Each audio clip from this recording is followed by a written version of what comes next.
atas kedatangannya di kantor DPP PDI Perjuangan. Sengaja dari DPP Partai mengundang rekan-rekan pers itu datang di sini berkaitan dengan pemilu kada di Jawa Barat. Jadi tidak ada kaitannya dengan, mohon maaf, rumah tangga orang. Ini berkaitan dengan pemilu kada di Jawa Barat. Begitu pentingnya pemilu kada di Jawa Barat bagi kami, bagi PDI Perjuangan. Politik adalah suatu keyakinan.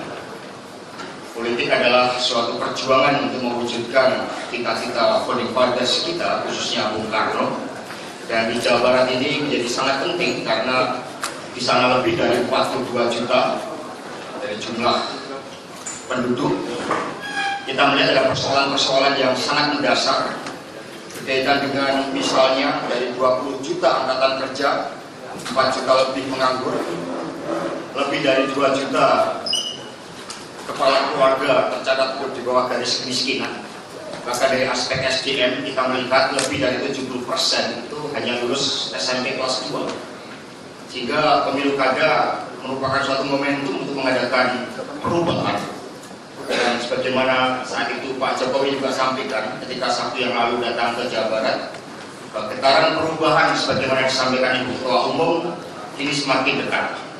Tapi di partai melihat masih ada ancaman-ancaman demokrasi, masih ada ancaman-ancaman terhadap bagaimana pemilu secara langsung umum, bebas, rahasia, jujur dan adil itu dapat dilaksanakan. Untuk itu, kehadiran rekan-rekan pers kami mengharapkan bantuannya agar dapat menyuarakan suara perubahan tersebut dan dapat menyuarakan bagaimana demokrasi betul-betul harus diwujudkan dengan menempatkan rakyat sebagai garda tertinggi. Untuk itu agenda yang pertama kepada Pak Arteria Dahlan, kami persilakan untuk menyampaikan temuan-temuannya. Assalamualaikum warahmatullahi wabarakatuh. Salam sejahtera bagi kita semua. Laporan Bu, jadi tim pada hari ini kita sudah memasukkan 95.537 petugas pemilu, bisa sebagai saksi dia, bisa sebagai pemantau pemilu. Tim advokasi sudah masuk ke kecamatan, jadi ada 625 kecamatan kita sudah masuk sana. Kemudian 74.000 TPS, 74.535 TPS itu sudah diisi sama teman-teman saksi dari kita. Kemudian yang kedua, sebagaimana perintah dan instruksi serta petunjuk Ketua Umum, kami harapkan dan kami pastikan, besok kita bisa pastikan itu yang namanya demokrasi di Jawa Barat itu bisa berjalan dengan baik. Dalam pengertian penyelenggaranya penyelenggaranya imparsial, tidak berpihak. Yang kemudian juga panwasnya netral, artinya dia proporsional, mau bertindak ada aturan mainnya. Kemudian menghukum orang pun juga ada dasarnya, gitu, nggak kayak kemarin. Kemudian juga kita bisa pastikan pemilih yang berhak memilih, ya, itu bisa memilih untuk hari esok. Kemudian juga kita akan kawal yang namanya hasil penghitungan yang sah menurut hukum. Apa yang terjadi teman-teman hingga saat ini, ya, pada pukul 2 sore tadi, kita temukan masih ada DPT yang bermasalah, masih ada barrier halangan untuk teman-teman, ya. Banyak kawan-kawan buruh migran yang nggak bisa menggunakan hak pilihnya. Pintar sekali dia caranya. Caranya memang undang-undang katakan bahwa harinya hari libur. Tapi lupa ada kalimat lagi, hari yang diliburkan. Nah, teman-teman juga perlu tahu, banyak juga pekerja-pekerja, saudara-saudara kita itu yang pada hari Minggu itu dia masih bekerja. Dan secara hukum ya itu masih jam kerjanya mereka. Sudah kita temukan di Kerawang itu, PT-nya pun kita tahu, ya, 1.500 sekian pekerja itu tidak bisa memilih untuk besok hari. Kita sudah laporkan ke KPU juga. Panwas Kabupaten Kerawang juga sudah kita minta agar segera menerbitkan surat edaran. Kemudian berikutnya lagi, banyak sekali yang kita temukan potensi manipulasi baik dalam konteks pemungutan suara, ya. Pada proses esok pun sudah kita bisa prediksikan, dan pada saat itu juga kita lihat ada potensi terkait dengan masalah hasil penghitungan. Kita juga mohon teman-teman media juga bisa mengawal itu semua.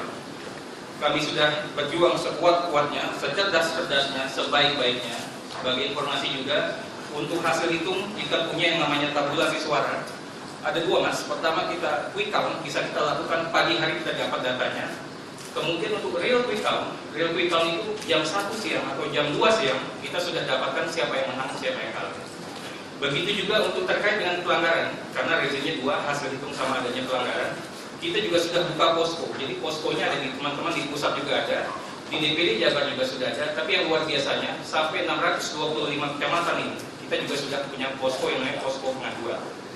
Nah, teman-teman yang sudah kita temukan, curi start campaign, kampanyenya nyolong-nyolong itu bukan kata saya, tapi kata teman-teman karena saya dapat informasi dari teman-teman media juga. Kita punya temuan ini ada sekitar 800 temuan itu, curi start kampanye. Kemudian juga penyalahgunaan kewenangan, penyalahgunaan kekuasaan. Jadi perlu diingat, yang namanya incumbent bukan pasangan kami. Artinya kita bukan Bu, kita juga bukan Wagub.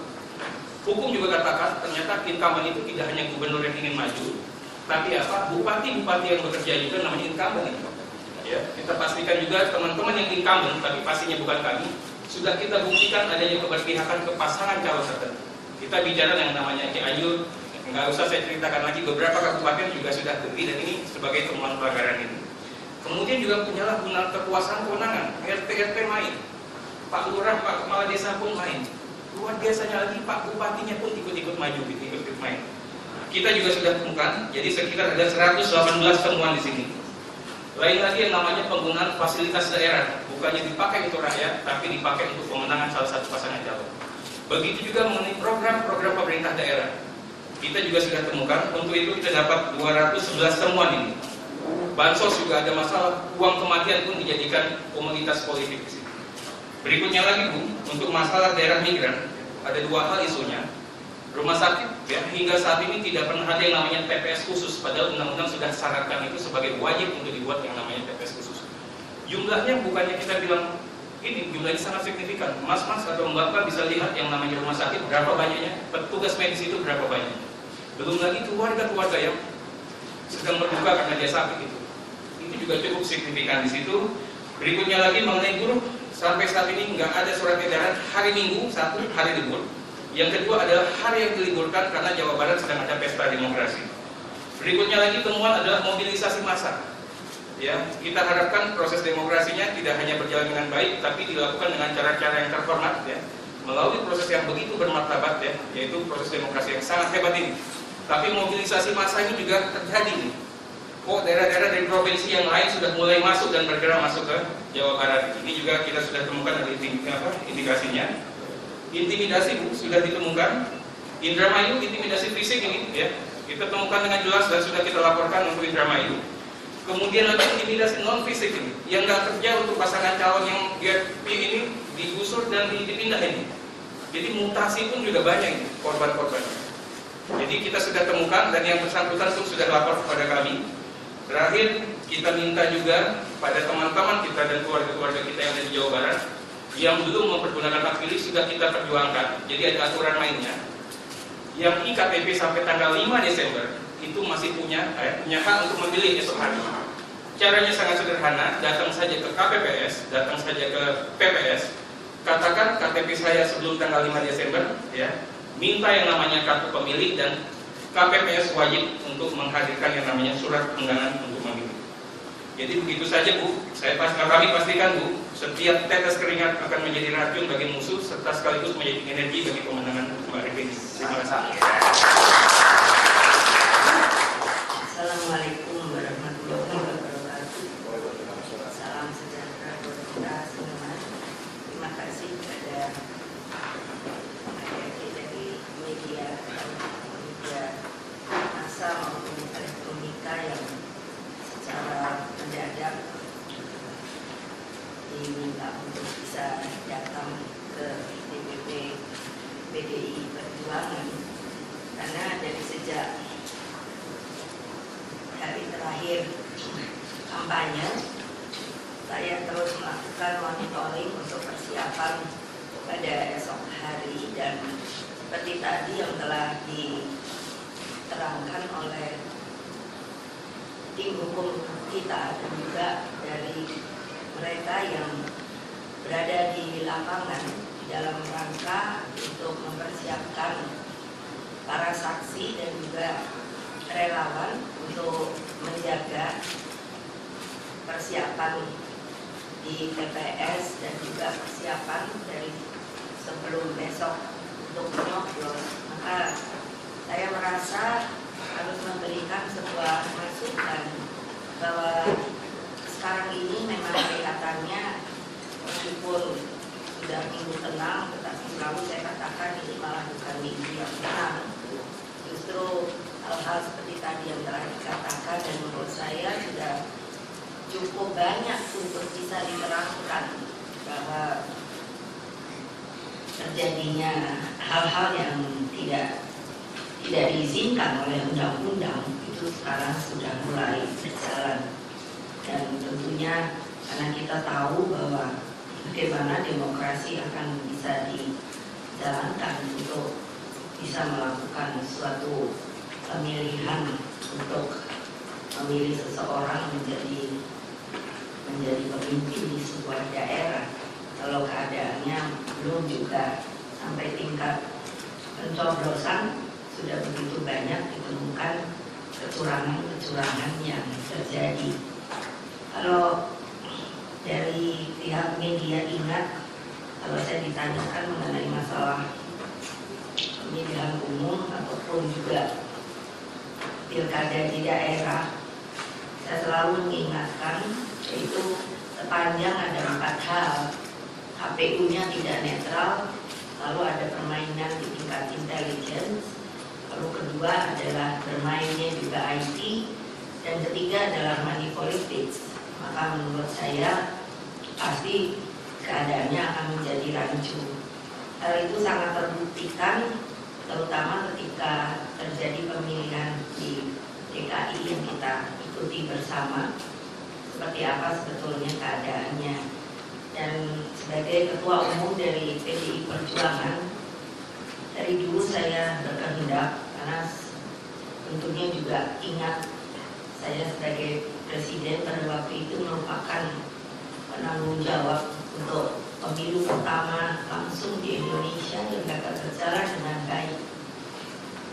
Dan saya tentunya sangat berharap bahwa keadaan-keadaan yang selama ini berjalan itu bisa dihentikan.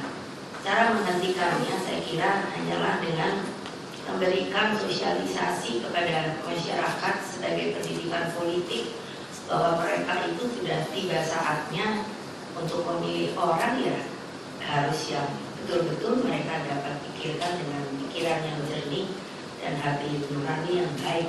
Karena tanpa itu ya saya kira tetap akan berjalan seperti ini. Kalau tadi Pak Hasto memberikan singkat suatu data, apakah kita ini akan terus melihat tingkat kemiskinan yang terjadi, kebodohan yang terjadi, yang realitanya memang seperti itu. Nah, bagaimana caranya? Maka saya berpikir ya, saya ingin melakukannya melalui sebuah konferensi pers pada siang hari ini. Saya meminta kepada seluruh rakyat di Jawa Barat untuk bisa memilih dengan baik tanpa harus ditekan, tidak harus takut dengan yang namanya baik babinsa maupun juga kepala desa, RT, RW yang tentunya sepertinya sudah diberi tugas, karena mereka juga tentunya mengalami buas malakama, harus menuruti perintah dari atasannya. Tapi kalau kita sebetulnya dapat melihat dengan baik, mereka pada waktu itu adalah atasannya itu sedang tidak bekerja sebagai incumbent ataupun juga mereka-mereka yang berada di bawahnya. Karena pada waktu itu sebenarnya incumbent ini praktis sudah non-aktif, meskipun pada tingkat realitanya mempergunakan hak-haknya. Nah, kalau ini bisa dapat dilakukan, memang saya berkehendak bahwa menang kalah yang selalu digemborkan itu juga dapat berjalan. Sehingga sekarang ini saya merupakan juga imbauan dari seorang warga bangsa yang melihat terus seperti apa kejadian-kejadian di tanah air kita yang menurut saya sudah sangat berkelebihan. Karena uang yang ditebarkan juga bukanlah uang mereka sendiri. Karena kalau kita jangan menjadi bagian dari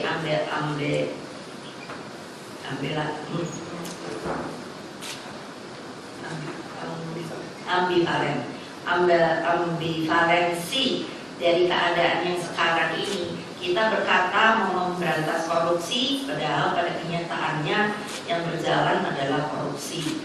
Kita ingin